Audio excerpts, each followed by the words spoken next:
Gracias, Yulisa. Buenas tardes al país, buenas tardes a todo el equipo de la Z101 y el gobierno de la tarde nuevamente. Miren, he estado viendo alguna información, ya ustedes saben que se sometió mediante el gobierno al Congreso Nacional la extensión del estado de emergencia y hay una información interesante aquí en el periódico El Día que dice o se plantea, es de Ángelo Mercedes, ¿por qué necesita el gobierno el estado de emergencia para enfrentar el COVID? El estado de emergencia que se ha pedido en diversas ocasiones y que ha sido reducido a los días que se ha podido, a los que se ha podido poner de acuerdo el oficialismo con la oposición en el Congreso Nacional, y que más allá de que se apruebe 1, 2, 3 veces, se ha visto que los periodos que ha solicitado el gobierno no han sido aprobados en su extensión completa y que entonces han sido recortados y ha tenido que volver a pedir el estado de emergencia. Ayer hablaba el señor diputado Henry Merán aquí y decía que ya el gobierno no necesita más de ese estado de emergencia, que la desescalada que se está produciendo es la mejor prueba de que ya lo que hay es que abrir el país y que abrir la economía y unas cuantas cosas más. Sin embargo, se habló desde hace un tiempo, el gobierno planteó dentro de esas medidas que le pedía la misma oposición para ir volviendo a la normalidad y dejar el estado de emergencia atrás, era precisamente tener un plan, y es el plan que se ha dado a conocer hace unas semanas para que el país vaya volviendo a la normalidad de manera escalonada. ¿Qué quiere decir de manera escalonada? Bueno, el plan la planificación es que se iniciara despacio, se informó, se dio a conocer que iban a comenzar algunas empresas, otras no, se mantiene el estado de emergencia y el toque de queda en las noches, y que entonces el país iba a irse aperturando poco a poco con la mitad, en algunos casos la mitad del personal, dependiendo de qué tamaño tuviera cada empresa. En el caso de las pequeñas empresas, las que tuvieran 10 personas empleadas, por ejemplo, comenzar con 5 y así por el estilo, de manera que no se aglomerara la gran cantidad de personas que todos los días se mueve en el país para ir a sus trabajos, para ir a sus labores.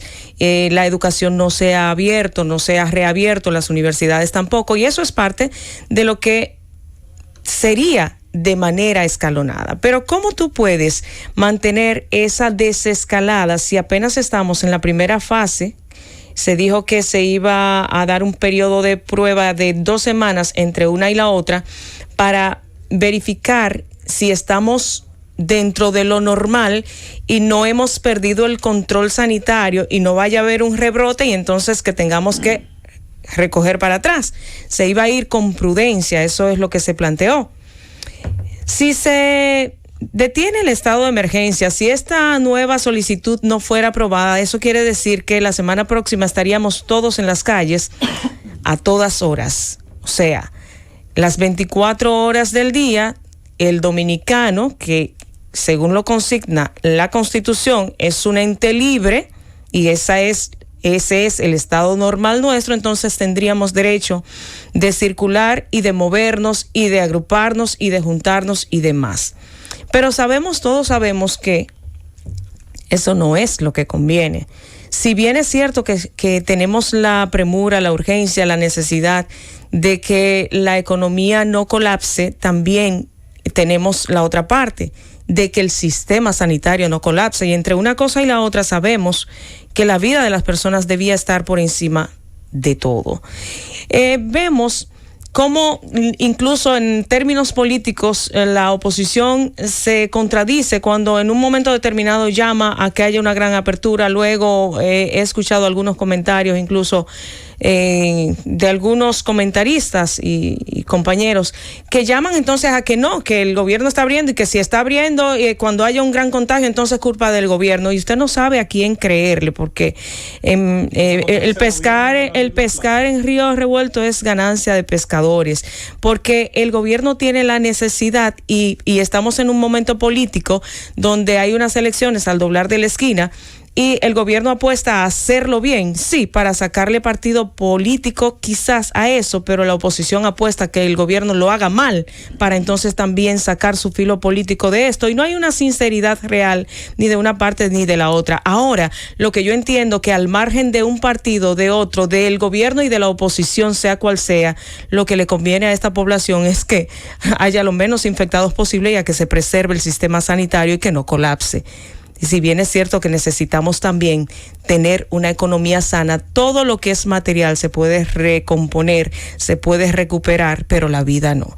Entonces, ahora mismo acabamos de ver el ejemplo de una persona que trabaja en la Junta, que sería, y que acaba de fallecer, 25 días ingresado. Nosotros no hemos tenido la situación de otros países en que se ha sido un poco más permisivo y que se ha dejado también como al libre albedrío. Bueno, vemos Estados Unidos, aunque mucha gente entiende que no es el mejor ejemplo, pero para situarnos en la ciudad de Nueva York, donde llegó un momento que estaban haciendo fosas comunes, ni hablar de los países europeos que ya sabemos, Italia, España, cómo la han pasado. Nosotros, pese a ser un país tercermundista, un país pequeño, hemos tenido un control relativo y no... eso no lo podemos ni siquiera ocultar ni negar, porque nosotros no estamos teniendo fosas comunes para ingresar a nuestros difuntos, gracias a Dios. No tenemos el sistema sanitario colapsado, todavía tenemos capacidades para camas, todavía para muchas camas, todavía tenemos unidades de cuidados intensivos y todavía tenemos respiradores automáticos. Ahora, ventiladores. Ahora, yo creo que a nadie le conviene que nosotros lleguemos a los extremos. Y aquí vale el llamado a la prudencia de todas las partes y a dejar la hipocresía de lado. Y quizás sería demasiado mediocre pretender que para que el gobierno se vaya a pique, pretender que no importa que entre el mar y que los que tengan que morirse se mueran. Aquí yo creo que hay que ser un poco más sinceros. Por eso yo siempre he dicho que la política que se juega aquí es un poco hasta sucia. Lo hemos visto en todos los procesos políticos donde se pone de moda la campaña sucia, los insultos, los dimes y diretes, y también lo que se cuela entre los partidos políticos porque es parte de la misma sociedad que poseemos. Sin embargo, aquí hay un llamado real y sincero, y aunque el gobierno quiera sacar partido político de hacerlo bien, es lo que más le conviene a esta población. Al margen de la politiquería, señores, lo que no nos conviene es tener fosas comunes e ir a enterrar nuestros difuntos.